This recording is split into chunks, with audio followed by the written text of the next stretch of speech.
Hello बच्चों, नमस्कार, आदाब, सलाम। मैं अजीम खान। बेटे मोशन मंच पर आपका स्वागत है।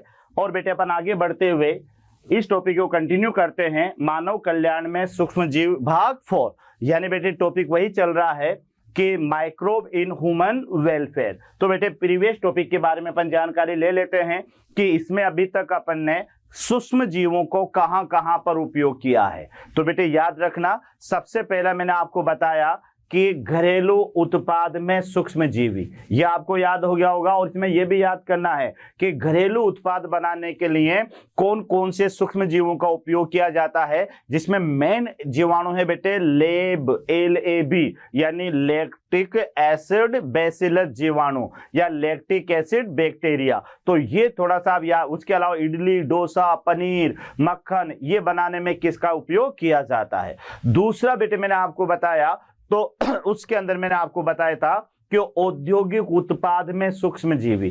तो औद्योगिक उत्पाद में बेटे एक तो मादक पेय बनाने में इसका उपयोग किया जाता है, एंटीबायोटिक बनाने में इसका उपयोग किया जाता है, और साथ में बेटे आपको याद रखना है कि कई प्रकार के रसायन, एंजाइम और एथेनॉल बनाने में इसका उपयोग किया जाता है।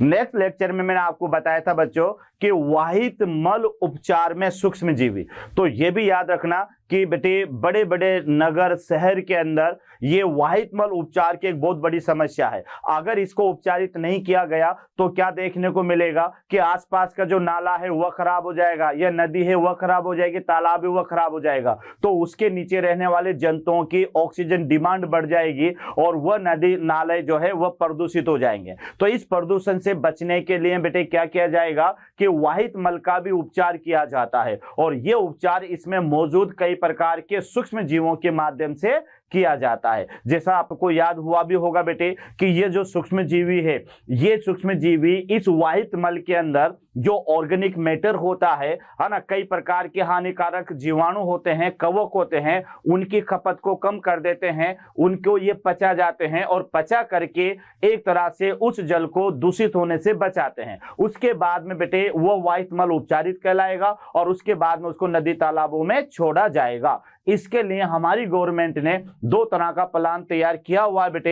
एक प्लान तो है गंगा एक्शन प्लान और दूसरा प्लान है यमुना एक्शन प्लान। इस एक्शन प्लान के अकॉर्डिंग क्या कर रही है गवर्नमेंट कि बड़े बड़े वाहित मल संयंत्र लगा रही है सिटी के बाहर। तो वहां पर इस वाहित मल को बेटे पहले उपचारित किया जाएगा और उपचारित करने के बाद में इसे बेटे छोड़ा जाएगा, यानी नदी नालाबों में, तालाबों में, ताकि वहां पर बेटे ये प्रदूषण ना हो। तो यहां तक क्लियर। आज का बेटे हमारा टॉपिक होगा यहां पर, और ये टॉपिक हमारा रहेगा यानी बायोगैस के उत्पादन में सूक्ष्म जीवी। नंबर 4 पार्ट बेटे यहां पर रहेगा, और बायोगैस के उत्पादन में सूक्ष्म जीवी।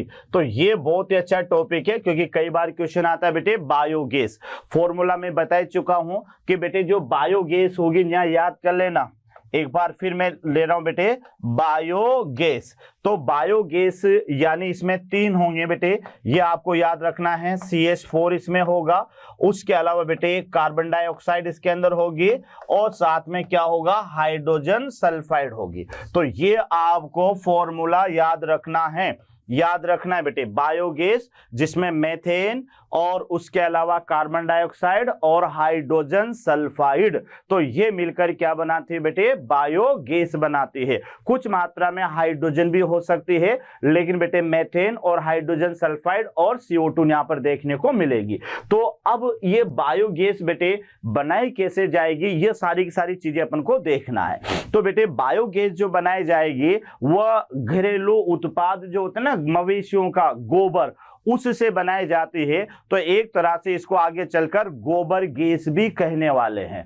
अब गोबर गैस के लिए बेटे बड़े बड़े टैंक लिए जाएंगे, याद रखना, और टैंक में बेटे ये गोबर जिसको स्लरी अपन कहेंगे भर दिया जाएगा, स्लरी जिसको अपन कहेंगे, और उसके बाद में बेटे उस पर एक फ्लोटिंग ढक्कन लगा दिया जाएगा, और उसमें सूक्ष्म जीवी होते हैं जो बेटे जब उस गोबर के अंदर ऑर्गेनिक मैटर मौजूद होगा, जब वो उसे पचाएंगे तो पचाने के दौरान बेटे जो गैस बनेगी वहां पर, उस गैस को बायोगैस कहा जाएगा और उस गैस को भी पाइपलाइन से बेटे घरेलू के लिए या घरेलू यूज के लिए उसको पहुंचा दिया जाएगा। तो ये ईंधन का एक मुख्य स्रोत माना गया है और कई गांवों में बेटे ये संयंत्र लगा लिए भी गए हैं। तो बहुत इंपॉर्टेंट है, कई बार क्वेश्चन आ चुका है कि बायोगैस क्या होती है और किस तरह के। अब इसमें ध्यान रखना बेटे, क्योंकि इस बायोगैस में मेथेनोजेनेसिस बैक्टीरिया सबसे ज्यादा होंगे, यानी बेटे मेथेनोजेनेसिस बैक्टीरिया होंगे, क्योंकि बायोगैस का जो मुख्य घटक है वो मेथेन होता है।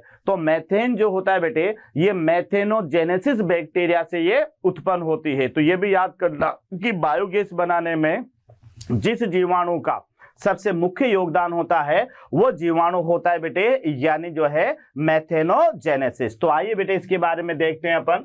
तो पहला पॉइंट मेरा है बायोगैस का, कि बायोगैस एक प्रकार की गैसों का मिश्रण होता है जिसमें मेथेन भी शामिल है और जो सूक्ष्म जीवों की सक्रियता द्वारा उत्पन्न होती है। तो यहां बेटे बायोगैस का जो मिश्रण है, तो इस मिश्रण के अंदर मैं फिर लिख देता हूं कि एक तो मेथेन होगी और CO2 होगा और साथ में क्या होगी, हाइड्रोजन सल्फाइड होगी। तो बेटे याद रखना कि बायोगैस क्या है, तो शुरू में दे रखा है बेटे, यानी बायोगैस एक प्रकार की गैसों का मिश्रण है, यानी biogas is the mixture of the gases. और इस मिश्रण में कौन कौन सी गैसें शामिल करे हुए आप, तो बेटे इसमें मेथेन है, कार्बन डाइऑक्साइड है और हाइड्रोजन डाइसल्फाइड है। तो ये तीन गैसों का मिश्रण होती है, जिसमें सबसे मुख्य है बेटे यहां पर दे रखे मुख्यतया। तो मुख्यतया कौन सी गैस रहेगी इसमें, मेथेन इसके अंदर शामिल होगी।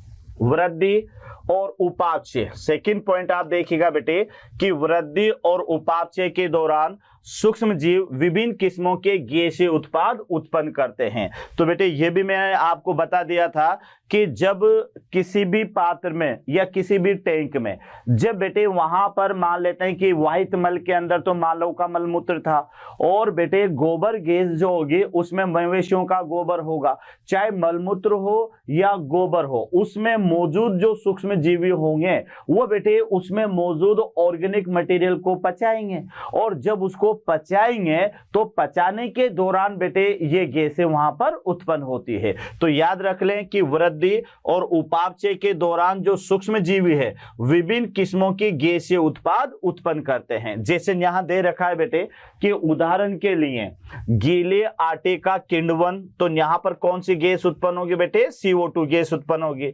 पनीर या चीज निर्माण तथा पेयों के उत्पादन में CO2 मुख्य गैस के रूप में उत्पन्न होती है।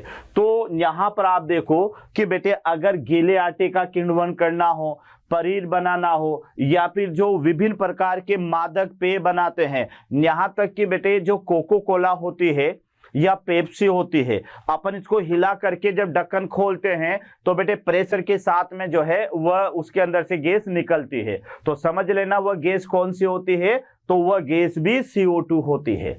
देखो बेटे तो ये थोड़ा ध्यान रखना कि यहां पर मेथेन तो मुख्य गैस होती ही है, लेकिन मेथेन के अलावा भी और भी गैसें जो है सूक्ष्म जीवों से उत्पन्न होती है। और उनमें बेटे याद रखना, जैसे अगर गीले आटे का किण्वन करवाना हो, इडली बनाना हो, डोसा बनाना हो, ब्रेड बनाना हो, पनीर बनाना हो, वहां पर उसके अलावा बेटे कई प्रकार के पेय पदार्थ जिसमें कोको कोला भी है ना, उसके अलावा पेप्सी वगैरह भी है, अगर ये पेय पदार्थ भी बनाते हैं तो वहां पर भी एक मुख्य गैस उत्पन्न होती है और उस गैस का नाम है CO2। तो बच्चों मैंने यहां पर आपको शुरू में तो ये बताया कि जो माइक्रोब्स होते हैं, अगर क्वेश्चन आ जाए कि what is the biogas, biogas क्या है, तो बेटे क्या जवाब देंगे आप बायोगैस के बारे में, कि सूक्ष्म जीवों के द्वारा किसी कार्बनिक पदार्थ को पचाने के दौरान उत्पन्न होने वाली जो गैस होती है उसे बायोगैस कहते हैं। बायो का माने क्या होता है, जीव होता है बच्चों, और जीवों के द्वारा ही जो गैस बनेगी उस गैस को आप कहोगे बायोगैस। ये तो पहला पॉइंट होगा। बायोगैस विभिन्न गैसों का मिश्रण होती है जिसमें मुख्यतया CH4, CO2 और H2S होती है। और इन तीनों में से जो मेन गैस होते हैं बेटे बायोगैस के, उसका नाम होगा CH4। यहां तक क्लियर। ये जो सूक्ष्म जीवी होते हैं बेटे, ये गैसें कहां कहां पर, जो ढीला ढाला आटा है उसका किण्वन करवा दो तो फफोले के रूप में, जैसा आटा सड़ गया, जब उसको ऐसे करके देखते ना बेटे, तो जगह जगह पर उसमें स्पेस नजर आते हैं, एयर स्पेस नजर आते हैं। तो समझ जाना ये CO2 के एयर स्पेस है ना। कई पेय पदार्थ होते हैं जैसे कोको कोला, पेप्सी, तो बेटे इनमें हिलाने के साथ ही ढक्कन खोलते हैं तो गैस निकलती है जबरदस्त, या एकदम गैस के बबल्स ऊपर आते हैं, तो वो बबल्स जो ऊपर आते हैं वो भी कौन सी गैस है? CO2 गैस है। तो यहां तक आपको याद रखना है। उसके बाद में देखिए बेटा, कुछ बैक्टीरिया जो सेल्यूलोज पदार्थ, ये एक प्रकार का कार्बनिक पदार्थ है बेटे, पर अवायवीय रूप से उगते हैं, वह CO2 तथा H2 के साथ साथ बड़ी मात्रा में मेथेन भी उत्पन्न करते हैं। तो ये भी आपको याद रखना है कि कुछ बैक्टीरिया जो कहां उगते हैं? सेल्यूलोजीय पदार्थ, यानी बेटे ये क्या है? ये है कार्बनिक पदार्थ, कार्बनिक पदार्थ। तो याद रखना, सेल्यूलोज से संबंधित जो पेड़ पौधों से प्राप्त होंगे बेटे, जैसे मान लेते हैं गाय का गोबर है, वह भी वनस्पति खाती है बेटे। तो जो जानवर वनस्पति के रूप में भोजन का इस्तेमाल करता है तो उसके मल में भी बेटे सेल्यूलोजिक पदार्थ होंगे, जैसे गोबर इसका मेन उदाहरण है बेटे। तो वहां पर क्या होगा कि कुछ जीवाणु ऐसे हैं जो सेल्यूलोजीय पदार्थों पर अवायु रूप से उगते हैं और वहां वह CO2 और H2 के साथ साथ मेथेन भी उत्पन्न करते हैं। सामूहिक रूप से इन जीवाणुओं को मेथेनोज जीवाणु कहते हैं। मेथेनोजन, याद रखना बेटे, इन जीवाणु को क्या बोलोगे? मेथेनोजन, मेथेनोजन जीवाणु कहते हैं। और इन्हें सामान्य जीवाणु का नाम है मेथेनोबैक्टीरियम। तो वेरी वेरी इंपॉर्टेंट याद रखना बेटे, वेरी वेरी इंपॉर्टेंट, कि बायोगैस बनाने में या गोबर गैस बनाने में किन जीवाणुओं का सबसे ज्यादा उपयोग होगा? तो बेटे जिन जीवाणुओं का सबसे ज्यादा उपयोग होगा वह जीवाणु है मेथेनोजन जीवाणु, और मेथेनोजन जीवाणु में भी मेन होगा मेथेनोबैक्टीरिया।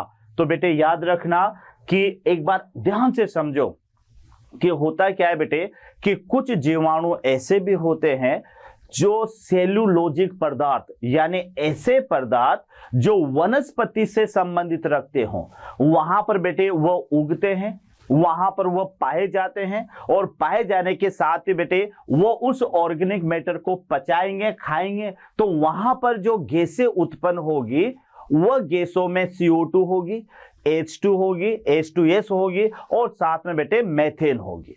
और ये जीवाणुओं में जो सबसे मुख्य जीवाणु होगा जो सेल्यूलोजिक पदार्थों पर अवायु रूप से पाया जाएगा, उनका नाम होगा बेटे मेथेनोजेंस जीवाणु। और मेथेनोजेंस एक ग्रुप है बेटे, इसका मेन जीवाणु का नाम है मेथेनोबैक्टर। तो बच्चों याद कर लेना कि गोबर गैस में या बायोगैस बनाने में काम आने वाला मुख्य बैक्टीरिया का नाम बताओ, तो मेथेनोबैक्टर या मेथेनोजेंस जीवाणु है। ये जीवाणु पक्षियों के प्रथम आमाशय, रूमेन, रूमेन का माने होता है बेटे आमाशय। देखिएगा कि जो क्या कहते हैं बेटे, केटल्स होते हैं, उन केटल्स के आमाशय के इस तरह से पार्ट होते हैं बेटे। तो ये तो पहला पार्ट तो होता है रूमेन, है ना। ये यहाँ पर होता है बेटे रेटिकुलम, ये एक होता है यहाँ पर रेटिकुलम, रेटिकुलम के बाद में ओमेजम, ओमेजम, और एक होता है एबोमेजम, एबोमेजम। तो आपको इसे कोई लेना देना नहीं है, बस आप तो याद रखना कि ये जो जीवाणु होते हैं ये पशुओं के रूमेन में भी पाए जाते हैं। तो रूमेन आमाशय का प्रथम भाग है। ये यहाँ पर 4 भाग होते हैं, रूमेन, रेटिकुलम, ओमेजम, एबोमेजम। तो बेटे ये मवेशियों का आमाशय है। तो मवेशियों के आमाशय का जो पहला पार्ट होता है ये रूमेन होता है। तो ये रूमेन के अंदर भी ये जीवाणु पाए जाते हैं। तो ये आपको याद रखना है। रूमेन में सेल्यूलोजीय पदार्थ की एक बड़ी मात्रा उपलब्ध रहती है, क्योंकि बेटे आपको याद रखना है कि जैसे मवेशी है तो मवेशी घास फूस ही तो खाते हैं बेटे, है ना। घास फूस ये खाते हैं तो ये खाने के साथ ही कहां जाकर उसे इकट्ठा करते हैं, उनके आमाशय में। तो आमाशय का जो पहला पार्ट होता है रूमेन, वहां पर ये बेटे इसे इकट्ठा करते हैं, और जहां सेल्यूलोजिक पदार्थ इकट्ठा रहेंगे तो वहां पर ये मेथेनोजन बैक्टीरिया भी पाया जाएगा। तो याद रखना, पक्षियों के अंदर बेटे ये जो पाया जाता है ये आमाशय के प्रथम भाग में पाया जाता है। रूमेन में ये जीवाणु सेल्यूलोज को तोड़ने में सहायक होते हैं और पक्षियों के पोषण में महत्वपूर्ण भूमिका निभाते हैं। यही कारण है बेटे कि याद रखिएगा कि जो पशु होते हैं, है ना, जैसे बकरियां हैं, भेड़े हैं, गाय हैं, भैंस है, बेटे इनके अंदर सेल्यूलोज का पाचन हो जाता है, लेकिन मानव के अंदर सेल्यूलोज का पाचन नहीं होता है। याद कर लेना, मानव के अंदर सेल्यूलोज का पाचन नहीं होता है। तो बेटे जो मवेशी होते हैं, जो जानवर होते हैं बेटे मवेशी, इनके आमाशय में ये जो सेल्यूलोज वाला मटेरियल होता है, घास फूस है, पत्तियां हैं, पेड़ पौधे की टहनियां हैं, जो भी ये बेटे खाते हैं, वनस्पति को खाते हैं, वो वनस्पति में बेटे क्या होता है, पादप है, और पादपों की सेल वॉल का मुख्य घटक क्या है बेटे, सेल्यूलोज। तो जितना ज्यादा वनस्पति पादप की पेड़ पौधों की पत्तियां होगी उतना ही सेल्यूलोज ज्यादा होगा। तो बेटे मवेशी जो होते हैं, पशु जो होते हैं, उनमें सेल्यूलोज वाला पदार्थ सीधा आमाशय के पहले भाग में जाकर इकट्ठा होता है, जहां पर ये मेथेनोजन बैक्टीरिया प्रेजेंट होते हैं। अब ये क्या करते हैं बेटे, ये मेथेनोजन जो बैक्टीरिया होते हैं वहां पर मौजूद सेल्यूलोज को तोड़ देते हैं, क्योंकि सेल्यूलोज क्या है, एक जटिल कार्बोहाइड्रेट है। याद रखना बेटे, जटिल कार्बोहाइड्रेट है जो धीरे धीरे टूटते टूटते सरल कार्बोहाइड्रेट ग्लूकोज फ्रक्टोज में बदल जाएगा। ग्लूकोज का बहुलक माना जाता है बेटे सेल्यूलोज को। तो ये ध्यान रखना, ये टूटेगा ओनली सेल्यूलोज के अंदर ही टूटेगा, क्योंकि ये उसके अंदर ग्लूकोज के अंदर टूटेगा, क्योंकि ग्लूकोज का बहुलक है ये। तो बच्चों याद रखना, एक बार रिपीट कर देता हूं कि रूमेन में ये जीवाणु सेल्यूलोज को तोड़ते हैं, अतः पशुओं में ये पोषण के रूप में महत्वपूर्ण भूमिका निभाता है। तो बच्चों एक बार याद कर ले अच्छी तरह से, एक बार फिर मैं रिपीट कर रहा हूं कि बेटे सामूहिक रूप से ये जीवाणु मेथेनोजेन कहलाते हैं, यानी जो जीवाणु सेल्यूलोज को तोड़ने का काम करते हैं, जो जीवाणु बायोगैस को उत्पन्न करने में मदद करते हैं, तो बेटे ग्रुप में इन जीवाणुओं को क्या कहोगे, मेथेनोजन। लेकिन इन मेथेनोजन का भी सबसे मेन जो जीवाणु होगा, जो सबसे मुख्य जीवाणु होगा, उस जीवाणु का नाम है बेटे यानी मेथेनोबैक्टीरिया। क्या नाम है, मेथेनोबैक्टीरिया। यहां तक मुझे क्लियर हुआ। फिर यहां पर सेकंड पॉइंट आपको याद रखना है कि जो पशु होते हैं बेटे, जो पशु होते हैं उनका एक आमाशय का पार्ट है रूमेन, वहां पर सेल्यूलोजिक पदार्थों का संग्रह होता है, तो उस भाग में मेथेनोजन बैक्टीरिया अधिक संख्या में पाए जाएंगे। तो फिर क्या होगा कि जब बेटे मवेशी जो हैं वह सेल्यूलोजिक पदार्थ को उस रूमेन के अंदर भर लेंगे, तो वहां पर पाए जाने वाला मेथेनोजन बैक्टीरिया उन सेल्यूलोजिक पदार्थों को तोड़ता है और तोड़ करके सेल्यूलोज को पचाने में मदद करता है। तो इस तरह से पोषण में भी ये बेटे मदद करते हैं। आगे देखिएगा, पशुओं का जो मल है, ये याद रखना बेटे, यानी पशुओं का जो मल है जिसको डंग, उसमें सामान्य गोबर कहते हैं, यह जीवाणु प्रचुर संख्या में पाए जाते हैं। तो बेटे अब क्या होगा कि जो पशुओं के अंदर रूमेन था, उस रूमेन के अंदर मेथेनोजन थे, वहां पर सेल्यूलोज का हुआ डाइजेशन, और सेल्यूलोज के डाइजेशन से बेटे फिर उनका जो मल बना पशुओं का, उस मल को अपने क्या कहा, गोबर कहा, है ना। डंग, डंग का माने बेटे गोबर होता है। तो उस गोबर के अंदर भी मेथेनोजन्स बैक्टीरिया प्रचुर मात्रा में होंगे, ये आपको याद रखना है बेटे। तो पक्षियों का जो मल है उसे डंग कहते हैं, जिसे सामान्य गोबर कहते हैं, उसमें इन जीवाणुओं की प्रचुर मात्रा में ये पाए जाते हैं। तो याद रखना बेटे, प्रचुर संख्या में ये जीवाणु गोबर के अंदर मिलेंगे। यही कारण है बच्चों कि गोबर गैस या गोबर का जो प्रयोग किया जाएगा वह गोबर गैस बनाने में किया जाता है। और गोबर गैस एक प्रकार की बायोगैस है, याद रखना, जो कि पशुओं के इस मलमूत्र यानी गोबर से बनाई जाती है। तो ये थोड़ा सा याद रख लें कि पशुओं का जो आमाशय था उसके अंदर बेटे मेथेनोजेंस बैक्टीरिया की प्रचुर मात्रा थी, वहां पर सेल्यूलोज को तोड़ा गया। उसके बाद में पशुओं का जो मल है, डंग, वह गोबर कहलाया। इस गोबर में बेटे इन मेथेनोजेन बैक्टीरिया की प्रचुर मात्रा मौजूद है। तो अब देखो आगे क्या होगा। गोबर में पादपों का सेल्यूलोज व्युत्पन्न प्रचुर मात्रा में होता है, अतः इसका प्रयोग बायोगैस को पैदा करने में किया जाता है, जिसे सामान्यतः क्या कहोगे बेटे, गोबर गैस। तो ये याद रखना, जैसे मैंने यहां पर लिखा बेटे बायोगैस, बायोगैस ऑब्लिक इसको याद रख लेना बेटे, यानी इसे आप गोबर गैस भी कह सकते हो। तो बायोगैस और गोबर गैस का जो फॉर्मूला है वो ये है बेटे, ये याद रखना। यानी क्या क्या आपको देखने को मिलेगा बायोगैस में, मेथेन, CO2, H2 और हाइड्रोजन सल्फाइड। ये क्वेश्चन कई बार आ गया। तो बच्चों याद रखना है कि जो गोबर में सेल्यूलोज की प्रचुर मात्रा होती है, अतः इसका प्रयोग बायोगैस पैदा करने में किया जाता है, अतः इसे गोबर गैस भी कहते हैं। गोबर गैस में मुख्यतया CH4, CO2, हाइड्रोजन और हाइड्रोजन सल्फाइड आदि गैसें होती है। तो ये बहुत ही इंपॉर्टेंट पार्ट है बेटे, याद रखना आपका। यानी गोबर गैस में क्या होता है, तो गोबर गैस में CH4 होगी, CO2 होगी, हाइड्रोजन होगी, हाइड्रोजन सल्फाइड भी होगी। तो एक बार फिर देख लें बेटे, क्योंकि शुरुआत आपको पशुओं से करनी है। पशुओं का आमाशय होता है रूमेन, उस रूमेन में सेल्यूलोजिक पदार्थों का संग्रह होता है। तो बेटे उस रूमेन में मेथेनोजेंस बैक्टीरिया भी पाए जाते हैं, जो वहां पर उसके सेल्यूलोजिक पदार्थों को तोड़ देंगे।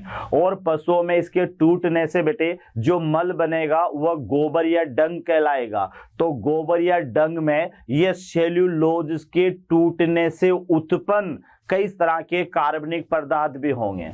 अब बेटे इस पदार्थ के अंदर भी आपको बैक्टीरिया मिलेंगे, और ये बैक्टीरिया को जब गोबर को इकट्ठा कर लिया जाएगा एक पात्र में और उसे ढक्कन से ढक दिया जाएगा, तो बेटे वहां पर ये जीवाणुओं के आपस में शोषण से एक विशेष गैस बनेगी, और उस गैस को कहा जाएगा बायोगैस। तो अभी अपन इसका संयंत्र भी देखेंगे कि किस तरह से बेटे बायोगैस का निर्माण होता है। तो यहाँ बायोगैस बनी, और बायोगैस चूंकि गोबर से बनाई जाती है तो इसे बेटे गोबर गैस भी कहते हैं। और गोबर गैस के अंदर जो मुख्यतः पाई जाती है वह CH4, उसके अलावा हाइड्रोजन, CO2 और H2S। इस गैस के बनाने में मुख्य बैक्टीरिया होगा मेथेनोबैक्टीरिया, और बैक्टीरियाओं का जो समूह होगा बेटे उस समूह को आप क्या कहोगे, मेथेनोजेंस कहोगे। यहां आप देखिएगा यह पशुओं के रूमेन यानी आमाशय में भी पाए जाते हैं। रूमेन में सेल्यूलोजीय पदार्थ, ये ध्यान रखना बेटे, जो रूमेन है उसमें सेल्यूलोजिक पदार्थ की एक बड़ी मात्रा मौजूद रहती है। रूमेन में ये जीवाणु सेल्यूलोज को तोड़ने में सहायक होते हैं और पशुओं के पोषण में महत्वपूर्ण भूमिका निभाते हैं। पशुओं के डंग, जिससे सामान्यतः गोबर भी कहते हैं, ये जीवाणु प्रचुर मात्रा में पाए जाते हैं।